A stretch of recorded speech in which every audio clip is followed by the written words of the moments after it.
the students who are present here, and to conclude with this Nigerian innovation, I stand by the protocols already established.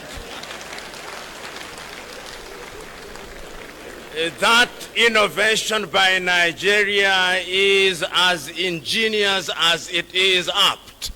You do not annoy anybody because you stand on the protocols already established. Honorable Vice Chancellor, let me start by congratulating the University of Ilorin on the occasion of their 50th anniversary. This is my first time at this university, and I can assure you that I have visited a number of universities in the continent of Africa and in the world, and you are better than far. You are better than far, not just because of your size, because it took us 5 kilometers to drive from the gate to the office of the Vice Chancellor.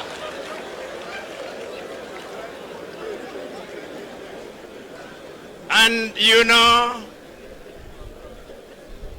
even if you do not have to say it yourself, a great Nigerian once said that the lizard that jumped from the high Iroko tree praised itself if there was nobody to do so. But on this occasion, I praise you. I've also had the advantage of learning something about the University of Ilorin. I have been told that from a modest number of no more than 500, the university now boasts 50,000 students. This is amazing for 50 years. It is amazing not only because of the number of students, but it is amazing because of the courses that are taught at this university.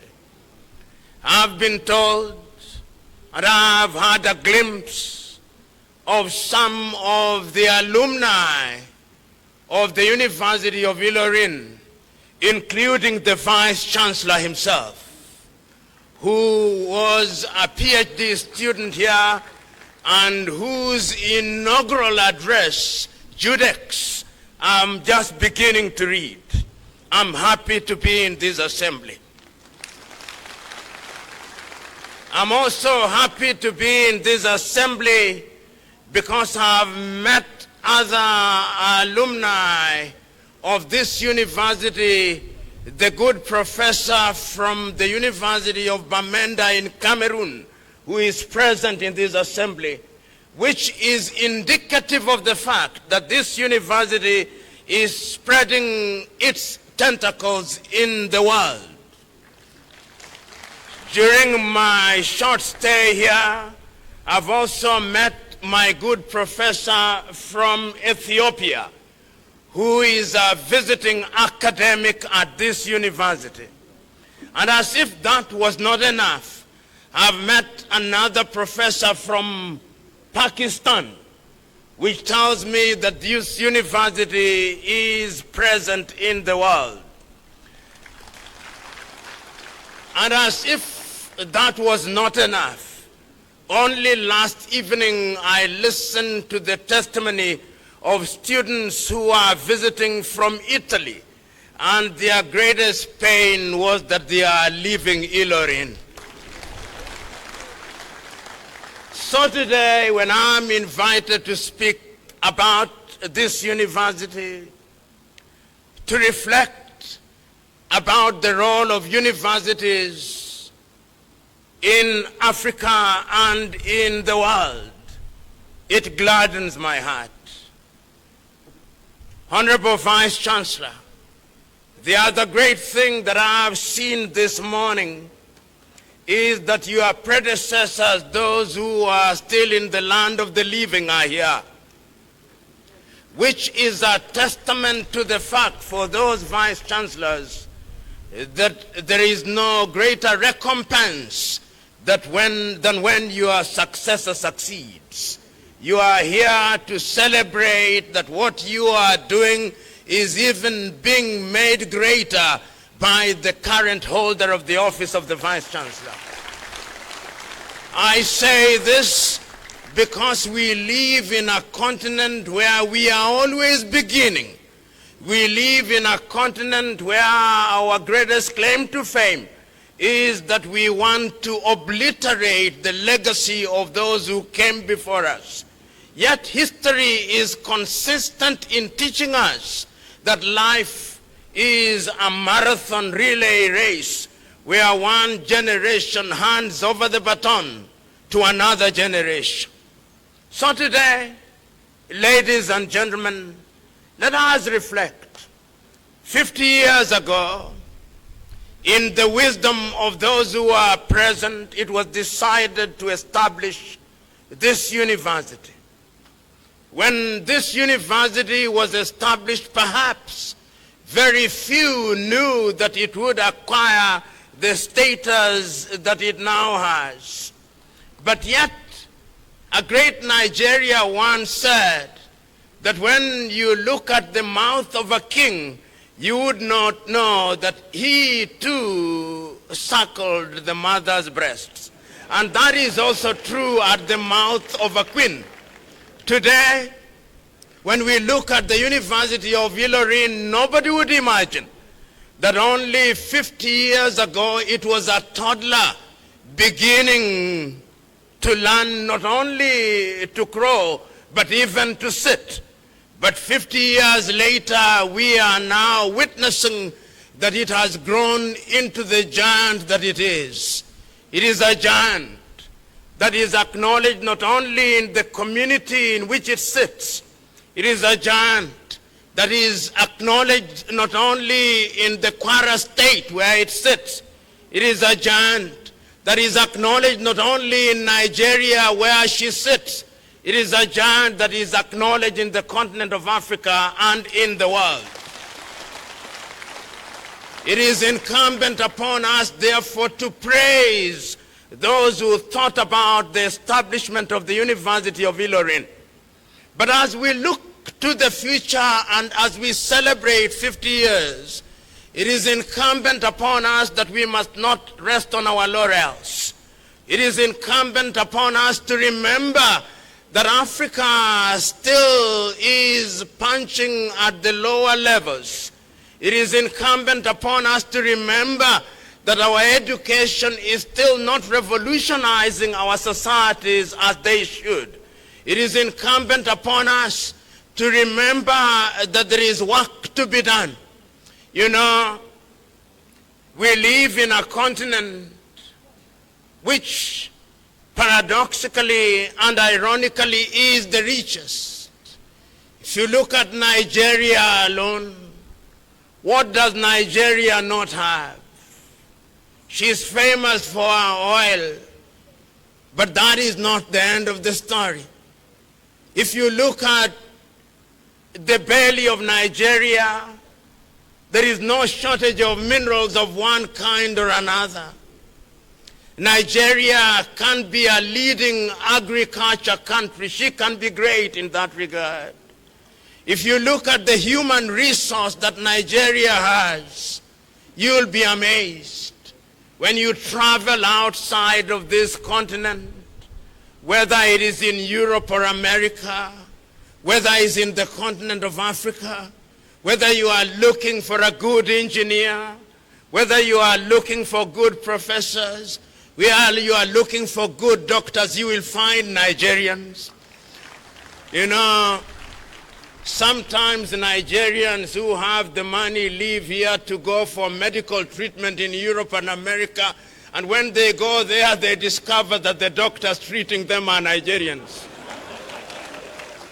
That is how great Nigeria is. And today, when we are asking ourselves what the role of universities are, it is our duty to remind ourselves that Africa will only be great when the continent of Africa and her intellectuals are given their pride of place. Many are the times that I look at the continent of Africa and I look at other continents. I look at the promises that we make to ourselves, and many of the promises that we have made to ourselves in the continent of Africa have been here in Nigeria. Many of you will remember in the year 1980, Africa sat in Lagos, Nigeria, and we came up with the Lagos Plan of Action. Under the Lagos Plan of Action, we said that we must improve our education system. We said that we must improve our trade amongst ourselves. But many years later, we have not done much about it. As if meeting is one of our major preoccupations in Africa, we once again sat in Abuja in 1991 and came with the Abuja Declaration. And we said in Abuja that in the health sector we would improve our expenditure to 15% of our budgets. Several years down the line, we may make all the noise we want, but our health sectors are still below what they ought to be. Today, as we talk about the role of universities, I am saying that the time is now that African universities must be given the respect that they deserve, that African scholars must be given the respect that they deserve. We are the only continent in the world where academics do not get the remuneration that they deserve, but politicians are multimillionaires. If Africa is to compete with the rest of the world, Africa must change. And Africa will only change when academics are given the opportunities and compensated in the manner that they should be. You know, during this week that I am joining you here in Ilorin, in South Africa, there has been a meeting of the G20. The 20 strongest economies in the world were meeting there. But when you listen and when you watch, Africa was not represented properly. During the same time, in Luanda, Angola, there was yet another meeting of the European Union and the African Union. And when I listened to African leaders, I was disappointed. We are the only continent in the world that still goes to the slave master to ask the slave master, how can we be better in freedom? I am praying that this University of Ilorin, as it continues and as it looks to the next 50 years, will be a university where the minds of young Nigerians and the minds of young Africans will be decolonized. I look forward to that time. I look forward to the time when we are teaching engineering. We will be alive to the world, to the reality that science knows no boundaries. But we will also be alive to the world that science must respect the environment in which we talk about poultry farming in Nigeria, when we talk about sugarcane farming in Nigeria, when we talk about all these things, Africa will be ready and able to feed ourselves. Today, Africa cannot feed ourselves. You in Nigeria, even as you debate with Ghana which jollof rice is better than the other, I suspect that you still import rice. I suspect that you still import tea. I suspect that you still import poultry. I suspect that you still import beef. This must stop. It must stop, and it will only stop when the universities such as the University of Ilorin begin to engage in agriculture that is going to unlock our potential. As I drove in, I saw what is happening here on the 15,000 hectares. I saw that they have jatropha farms. I saw that they have teak farms. I'm informed that they produce their own chicken. I'm informed that they produce their own honey. I'm informed that they can feed themselves. If this can be replicated to Nigeria and be replicated to the continent of Africa, then we will not be a continent that is famous, or is it infamous, for going around the world with a beggar's bowl, asking from other civilizations. I'm suggesting to us that we have a duty to do so. I am also hoping that this university, as it is celebrating her 50th anniversary, will be a university that is restoring our self-esteem. For too long, we in the continent of Africa have labored under some complex. For too long, we in the continent of Africa believe that that which is ours is not good enough. For too long, in the continent of Africa, we labor under the misguided belief that we have to be acknowledged by others. It gladdens my heart that at this University of Ilorin, you are beginning to teach the next generation that Ilorin can produce university graduates that are as good as anywhere in the world. It gladdens my heart that when the Vice Chancellor was reading his speech, he did not say that he wanted to be the Oxford of Nigeria, that he did not want to be the Harvard of Nigeria. Will make sure that cultural studies are also given their pride of place. Today, in many African universities, you see institutes from China, institutes from the United Kingdom, institutes from other civilizations. I look forward to the day when we will have African institutes teaching African languages. How is it that as I'm talking to you today, Igbo language is taught at the University of Harvard, Yoruba is taught at the University of Harvard, Hausa is taught at the University of Harvard? Tell me, are you teaching Yoruba here? Tell me, are you teaching it well? Tell me, are you teaching Igbo here? Are you teaching it well? Tell me, are you teaching Hausa here? Are you teaching it well? Tell me, are you teaching Fulfude here? Are you teaching Kiswahili here? Begin now. This is the time. Are you teaching Amharic here? No, you must. In other words, I look forward to a 50 years when there'll be a cultural revival, so that African culture and African languages are given their pride of place. You know, this country called Nigeria is a country that I make reference to not once, not twice, times without number. Because I hold the view that if this university based here in Nigeria gives the country Nigeria the prominence that it deserves, Nigeria will be great. I was telling the good Vice Chancellor that those universities in Africa that are fond of benchmarking with universities in Europe and America, they should come here.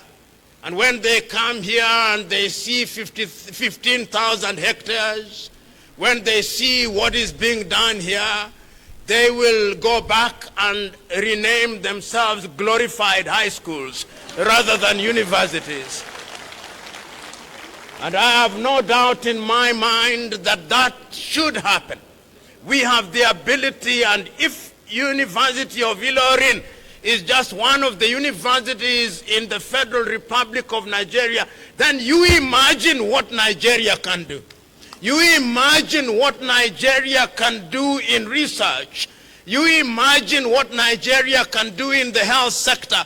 You imagine what Nigeria can do in mining. You imagine what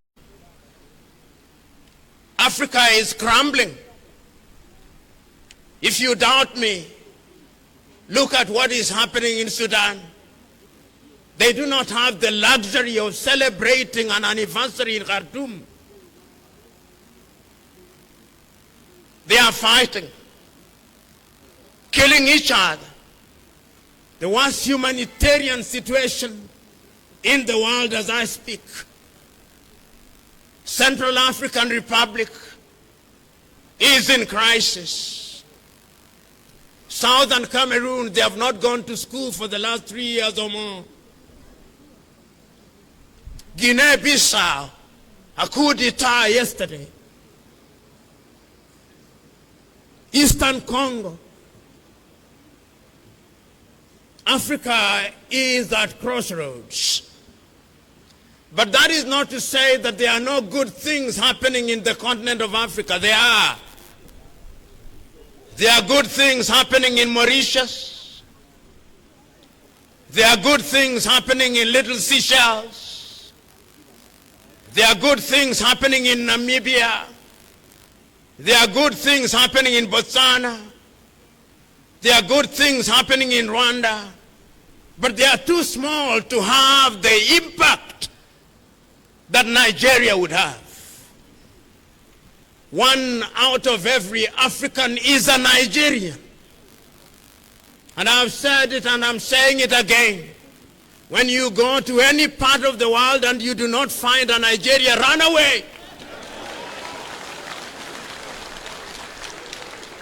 Because Nigerians know where to go, and wherever they are outside of Nigeria, they create a great positive impact. And I'm suggesting to this audience here at Ilorin, that your duty is beyond celebration, to go out there and make this celebration be the beginning point or the impetus of what Nigeria can be. The President of the Federal Republic of Nigeria is represented here. The representative of the President of the Federal Republic, go out and tell the President that the world and Africa is looking at Nigeria. And if the President is not told, the representative of the First Lady, go out and tell the First Lady to tell the President.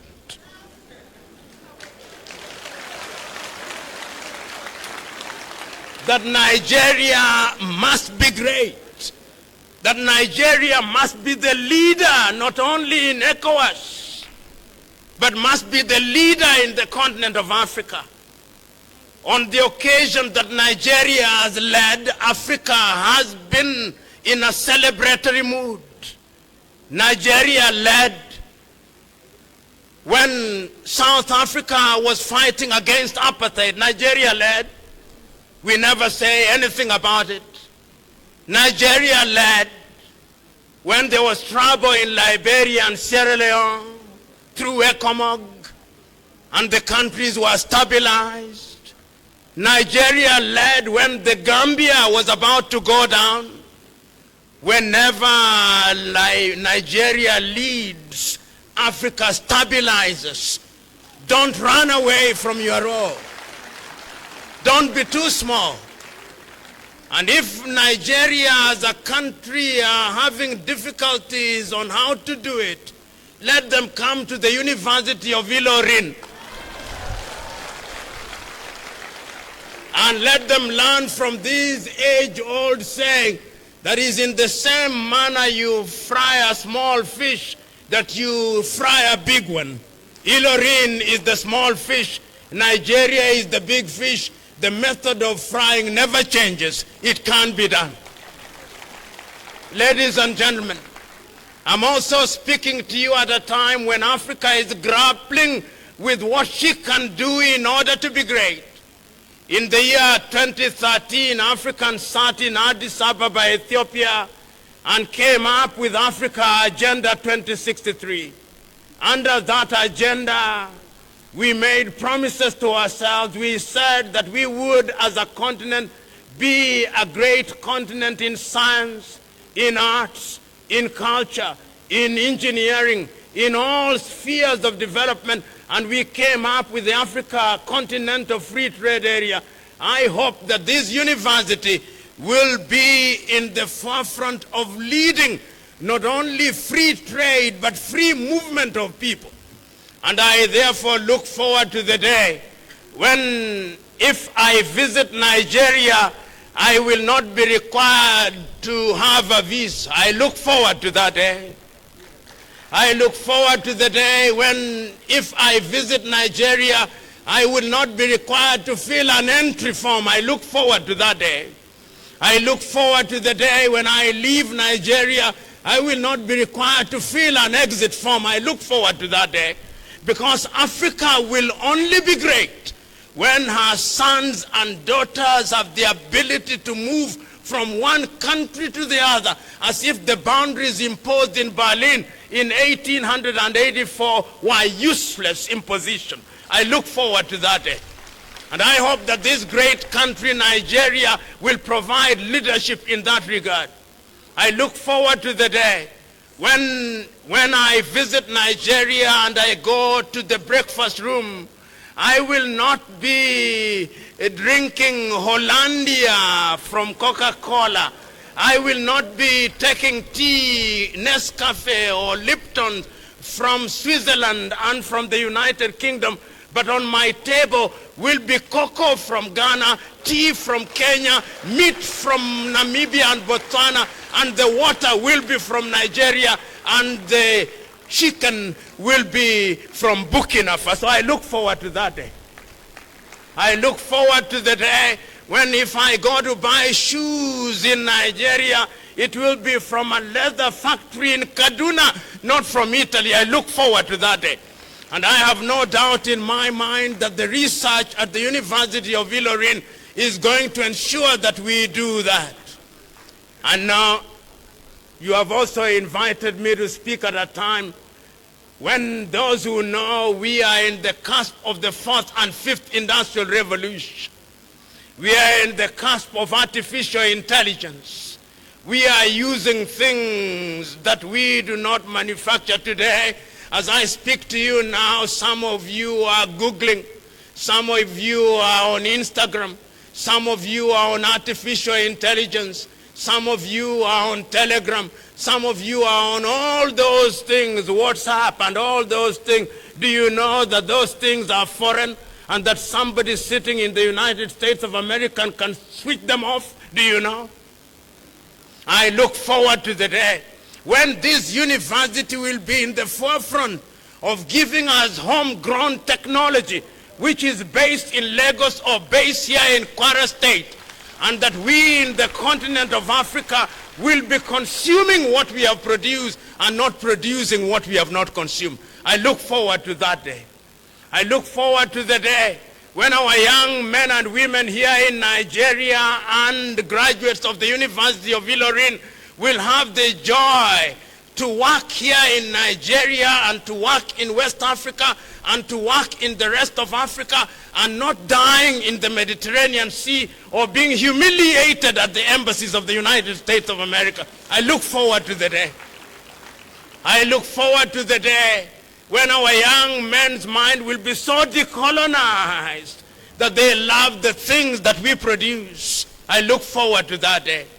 That is why, therefore, Honorable Vice Chancellor and the good people who are present here today, as we look to the future, it gladdens my heart. It gladdens my heart that when I look to the future and I say that Ilorin is in that space, my call to you is that the time is now. The time is now to give meaning to the promises that you've made yourself. The time is now to improve your agriculture. The time is now to improve your engineering. The time is now to improve your technology. The time is now to recognize that what we call luck is an intercourse between preparedness and hard work. The time is now for us to work smart. The time is now to harness our potential. The time is now to use the energy of our young men and women and the wisdom of our old people that we may make Ilorin great, make Nigeria great, make Africa great, because it is only then that we shall have served in humanity. I bless you all in the knowledge that you will be great, and that Ilorin will be great, Nigeria will be great, and Africa will be great. God bless you all.